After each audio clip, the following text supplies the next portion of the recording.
Autolite and its 96,000 dealers present Mr. James Mason in Banquo's Chair, a suspense play produced and edited by William Spear.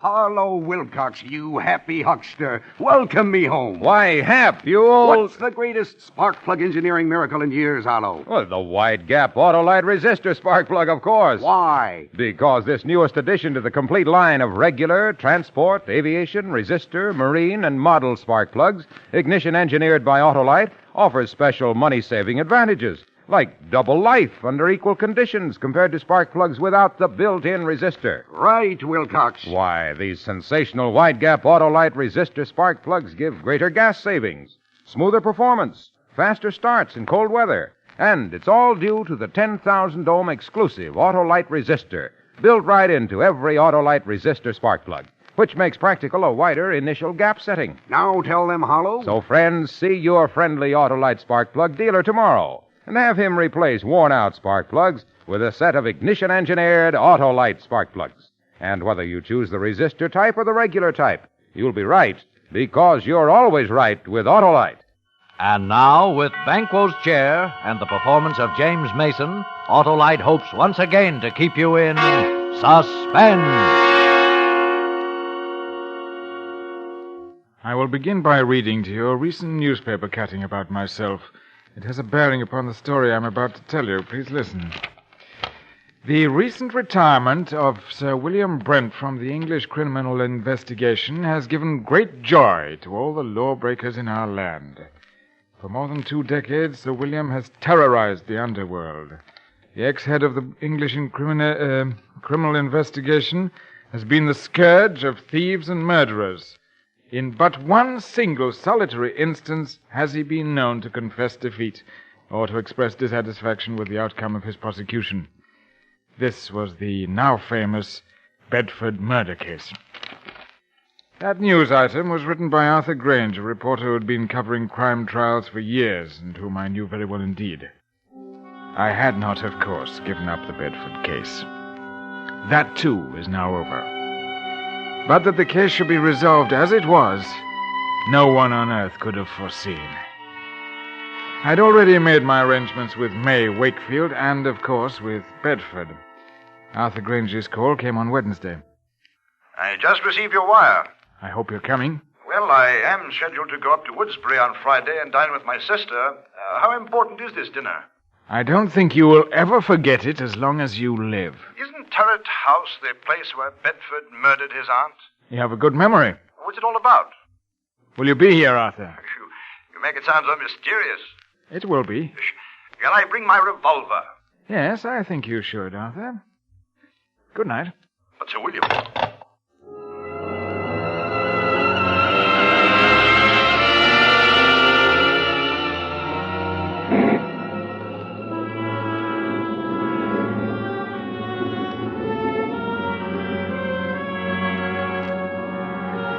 It rained all day Friday, and by evening a gusty November wind began to drive the rain hard against the exposed wall of Turret House. This mansion is a huge red brick, ugly product of Queen Victoria's time. It did not stand gracefully, but squatted at the back of a private road, almost hidden from view by several dripping pine trees. The neighborhood was in decline. Its best days were over. Perhaps mine were, too, I thought as I came down the stairs. But after tonight, it won't matter.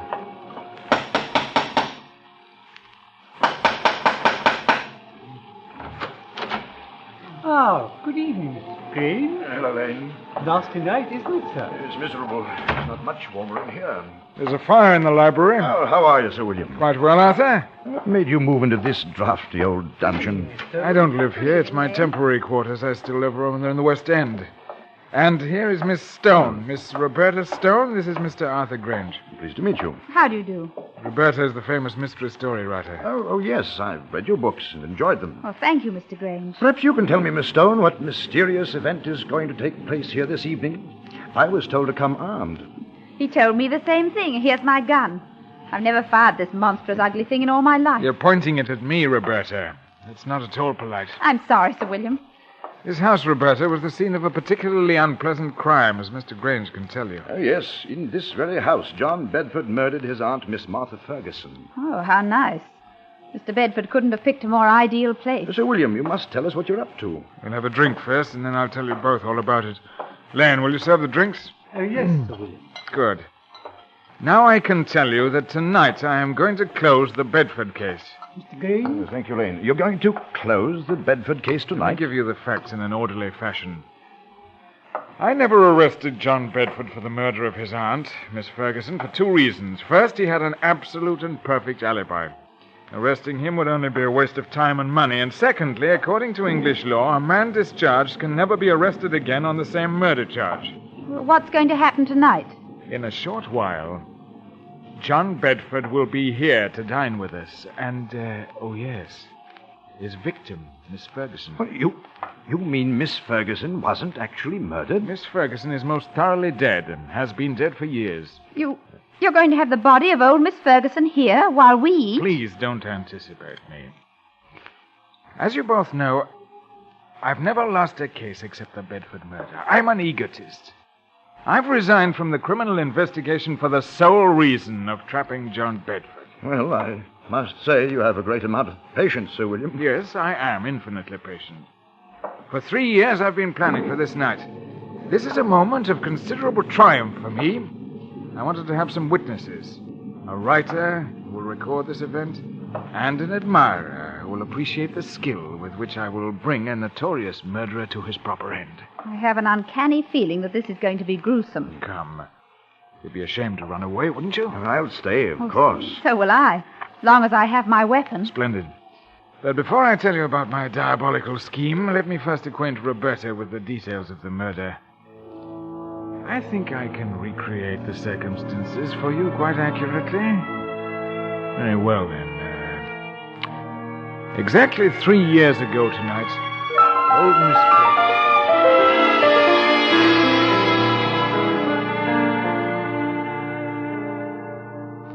Hilda? Hilda, where are you?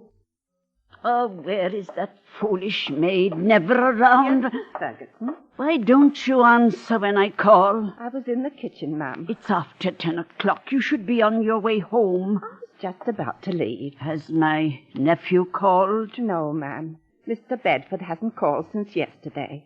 I told him he couldn't come here anymore, just like you told me. I don't ever want to see him again. He's no good, an evil man who will come to an evil end. You're never to let him in here, Hilda. He won't ever come in this house, not if I can help it. Now you'd better run along and make sure all the doors are bolted before you leave. Yes, ma'am. Good night, Miss Ferguson. Good night, Hilda.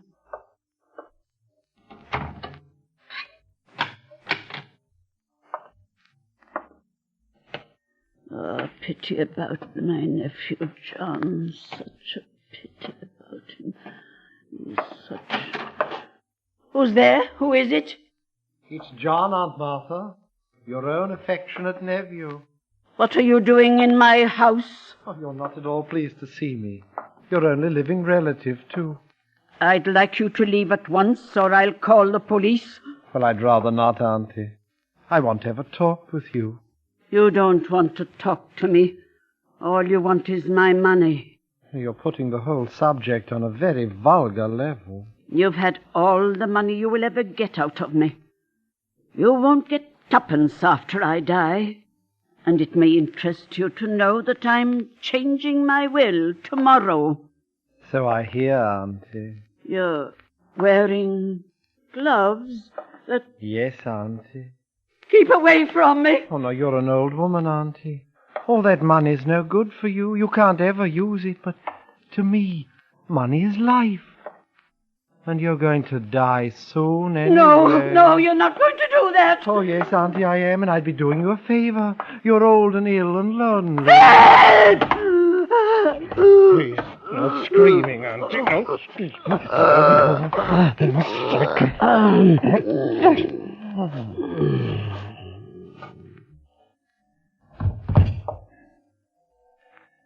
And don't you worry, Auntie. We'll have a fine funeral for you.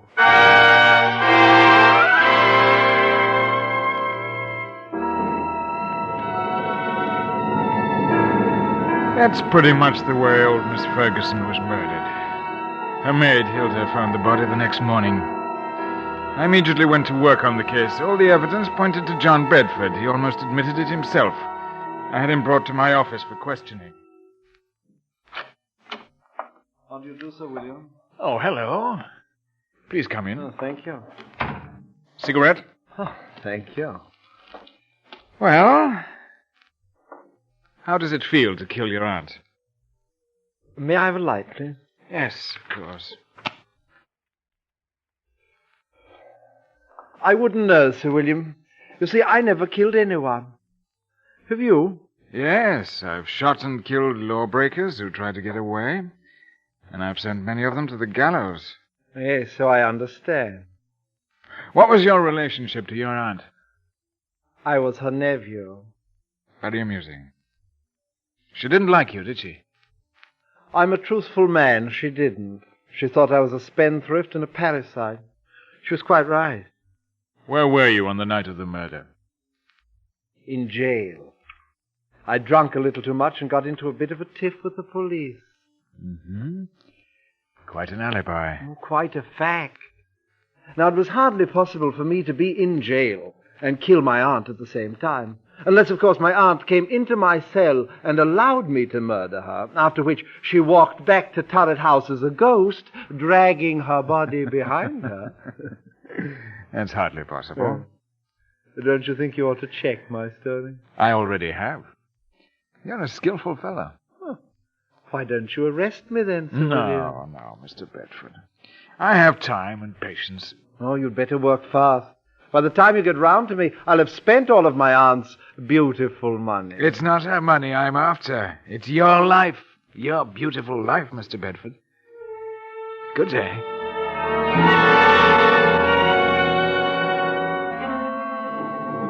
Yes, and tonight I shall have him. Tonight, in your presence, he will commit that murder again. And this time I shall arrest him for it.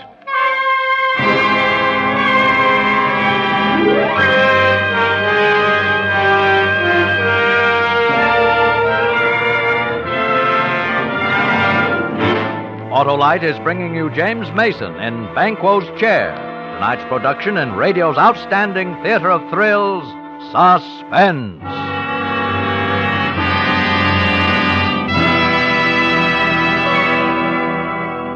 Say, Harlow, while I was on vacation, I used nothing but those miraculous new wide-gap Autolite resistor spark plugs in my car. And what a performance! That's the wide-gap Autolite resistor spark plug for you. They're the newest addition to the complete line of regular transport, aviation, resistor, marine, and model spark plugs, ignition engineered by Autolite. Harlow, let me tell you how those wide-gap Autolite resistor spark plugs worked like a charm. Why, of course they did, Hap, just as any Autolite spark plug.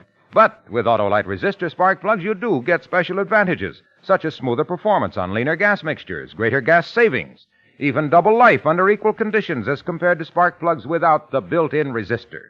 And it's all due to the 10,000 ohm exclusive Autolite resistor built right into every Autolite resistor spark plug. So, friends, see your neighborhood Autolite spark plug dealer tomorrow and have worn-out spark plugs replaced with ignition-engineered Autolite spark plugs. Whether you choose the resistor type or the regular type, you'll be right, because you're always right with Autolite. And now, Autolite brings back to our Hollywood soundstage our star, James Mason, in Banquo's Chair, a tale well calculated to keep you in suspense. That's how matters stood. I refused to let my men arrest him. But how in the world could he have murdered his aunt while he was in jail? Well, he might have bribed the prison guard to let him out for an hour. You're right, Roberta. I believe that's exactly what he did.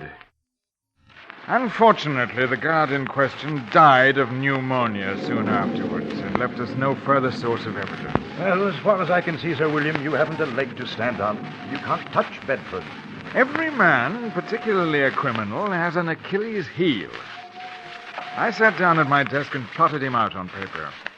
I decided I didn't know enough about him, his personal habits, his real character. So a month ago, I was...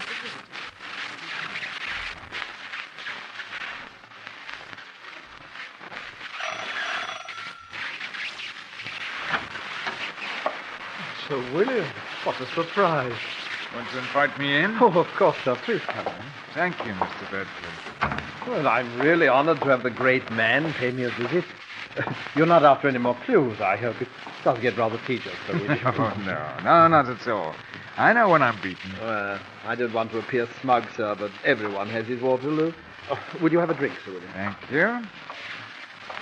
I don't know whether you've heard that I have resigned from the criminal investigation. I'm a private citizen now. Oh, yes, I heard something about that.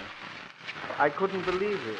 Oh, it wasn't my love for justice that made me pursue my profession with such tenacity and success, with the sole exception of your case, of course. It was a game of skill with me, my wits against all comers. I lost in your case, but then we all have to lose sometimes, don't we? I don't believe you, Sir William.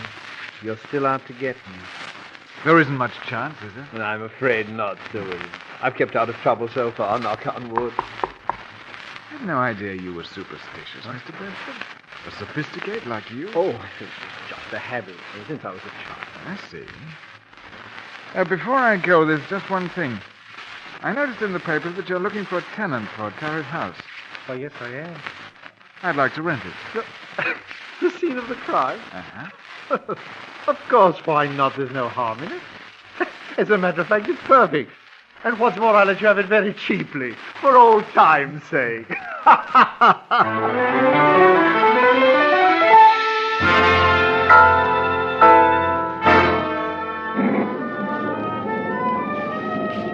I saw Bedford frequently. Our acquaintance developed into friendship, an armed friendship, of course.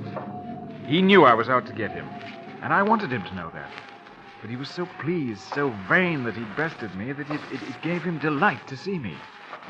And that's how I got to know him pretty well. Fundamentally, he's superstitious and afraid. He's uncomfortable in the dark. He's an insomniac.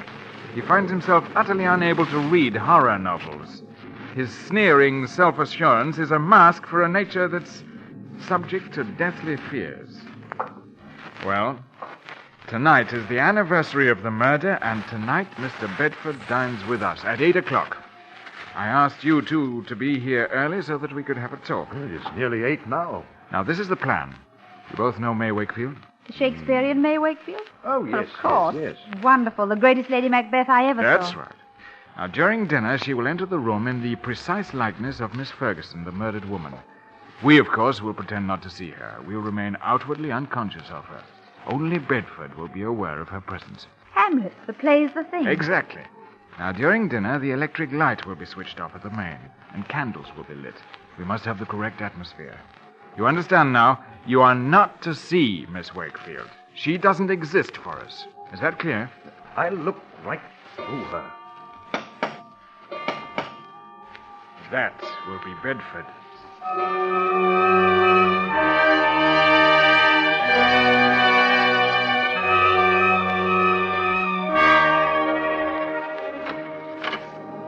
Ah, my dear Mr. Bedford.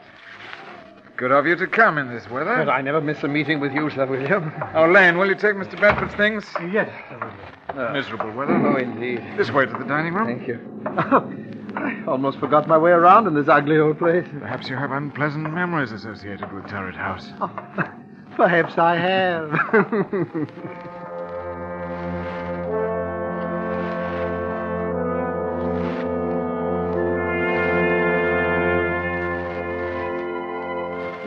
John Bedford looked us over with his characteristic arrogance and superiority. I made the proper introductions, and then we all sat down to dinner. Is it still nasty outside, Mr. Oh, it's Bedford? getting worse. Looks as if we're in for a few days of this weather. Too bad. I'm thinking of doing some riding tomorrow. The soup. It is excellent. Oh, yes, Sir William. Your cook is to be congratulated. The soup is a masterpiece. Poor Alice. She's been my cook for over 20 years, but she's given me notice. Absolutely refuses to stay here any longer. Why? She says this house is haunted. Roberta, this might make an interesting story for you. You should speak to her. Oh? She can give you a detailed description of the ghost. Alice swears that she's seen the figure of an elderly woman with finger marks on her throat walking about the house. Oh, no, come now, Sir William. This is just too good. Such an obvious attempt to frighten me. Sir William is convinced that I murdered my aunt. No, please, Sir William, a little more subtlety. Surely I deserve it. Huh? Perhaps the cook did see the figure. It might interest you to know, Mr. Bedford, that I don't believe in ghosts. And I'm sure my cook never saw this elderly figure, except in her frightened imagination. Well, I am afraid, sir, that your little attempt did not work. But I must admire your graceful acknowledgement of its failure. I suppose I should give up plaguing you, shouldn't I, Mr. Oh, no, Sir William, never give up. I may have a weak spot somewhere, you never can tell. If at first you don't succeed, you know. Do you live far from here, Mr. Bedford? Oh, thank you, Miss Stone. There's really no need to change the subject. I hope you find this game as amusing as I do. I saw a very exciting play last night at the Haymarket. Excuse me a moment. It's really fearfully hot in here. Do you mind, Sir William, if we get a little fresh air? I'm sorry, it is stuffy in here. Lane, open one of the windows, please. Yes. Yes, it's awful weather. Simply awful.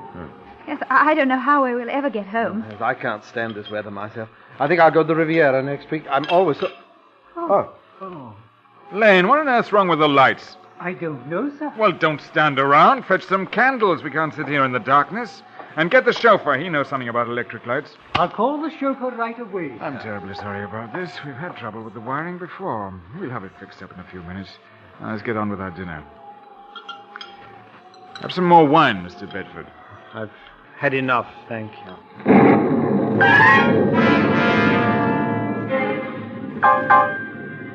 It was a tense moment. I looked at Roberta and Arthur. They were both pale and uneasy, and so was Bedford for all his poise. I believe that the only calm person in the room was myself. Oh, Mr. Bedford, you were saying something about visiting the Riviera. It must be lovely at this time of year. It is. I've been there before, you know. What's the matter, Mr. Bedford? Nothing. Nothing at all. I wish we could have some more light. It's rather difficult to see. I'm really terribly sorry this had to happen just at dinner. Please have a little more wine, Mr. Bedford. No, I don't drink much. The figure of a woman had entered the room. She'd come in silently like a ghost.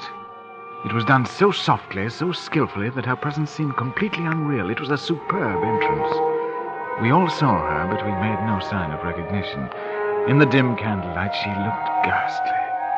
It was an incredible piece of makeup. Bedford looked at all of us to see if we'd seen the figure standing a few feet away from him, but we ate our dinner calmly. He looked again, shook his head, and then gulped the wine in front of him. Don't any of you see anything? See what, Mr. Bedford? You know perfectly well what. There she is, just as plain as... What's got into you, Bedford? It's my aunt. My aunt! Perhaps you've had too much wine. Your aunt is dead. You're not seeing ghosts, I hope. Yes. Oh, yes, that's it. I drank too much. I'm not used to drinking. Yes, you know? yes, of course. No, she's coming towards me. Calm yourself, Bedford. I've never seen you like this. There's no one else here. Do you see anyone, Roberta? No, I don't see anyone. No, neither do I. I can't stand it. I'm getting out of here. You're not wearing gloves today, John. But she's real. God, did you see her? Can't you hear her? What's come over you? She's touched me. She's Sit touched down, me. Bedford. She's gone to the door. She won't let me out. I'm an old woman. Money is no good for me. I'm lonely, John. Let me by, Aunt Martha. Out of my way. Out of my way. Get away from that door. I'll murder you again. Do you hear, Aunt Martha? I'll kill you again, you old witch. Please let me go. All right, switch on the lights. Go. Officer Graham, come out. Arrest him. You heard his confession. Yes, sir, I did. Put the handcuffs on him. I've got him, sir. No. Well, Bedford, it seems that I've finally caught up with you. I'll kill her again. I'll kill her again. I'll kill her again. That wasn't your aunt. That was May Wakefield, the I'll actress. kill her again. I'll kill her again. Take him away, Graham. He's in a state of shock. Oh. Well, let's continue our dinner. I'm sorry for this interruption. You don't think I want to eat any more? Now, don't be squeamish, Roberta. We must celebrate my final case. It's been a long job, but it ended just as I knew it must. I'm most grateful to the both of you for your help. It was a little grim for me. That was the finest piece of acting I've ever seen. May Wakefield certainly knew her part. We must congratulate her. She almost convinced me. She must have removed her makeup by now. Elaine? Yes, sir. Tell Miss Wakefield to come down and join us. We have a fine dinner waiting for her. Excuse me, sir, but this telegram came a little while ago. I didn't want to disturb you during dinner. Let me have it.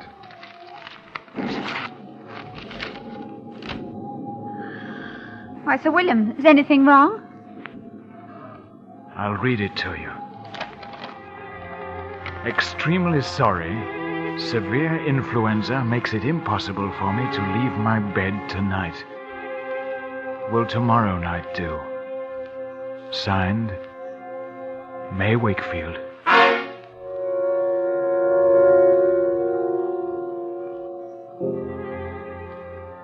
Lord help us. If it wasn't May Wakefield, who was it? I did not answer. I looked at the staring faces of Roberta and Arthur, and then I turned away. A vein in my temple began to throb. I put my hand to it, and it stopped. I think I'll have some wine. Now, Lane, Yes, sir? fetch a bottle of brandy and pour 3 stiff drinks. Better make it 4. I think you need one, too.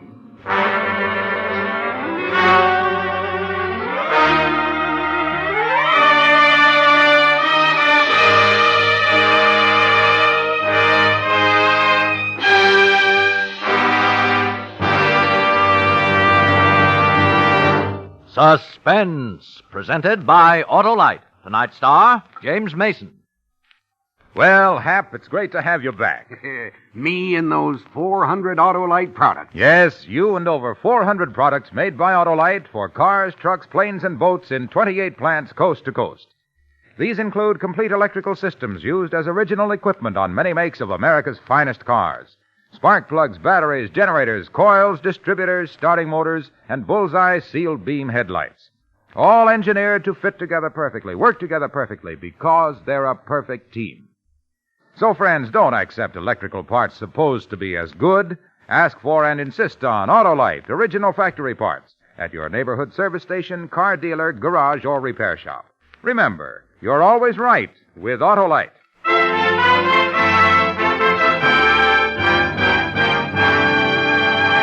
Next Thursday for Suspense, our star will be Alan Ladd.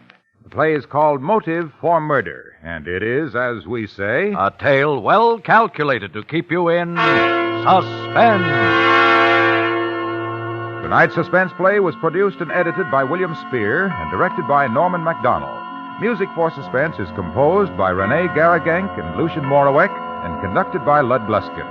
Banquo's Chair was adapted for radio by Sigmund Miller from a short story by Rupert Croft Cook.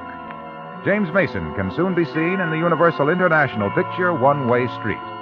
In the coming weeks, you will hear such stars as Ronald Reagan and Ginger Rogers. And don't forget, next Thursday, same time, Autolite will present Suspense, starring Alan Ladd. You can buy Autolite resistor or regular spark plugs, Autolite stay-full batteries, Autolite electrical parts at your neighborhood Autolite dealers. Switch to Autolite. Good night. This is CBS, the Columbia Broadcasting System.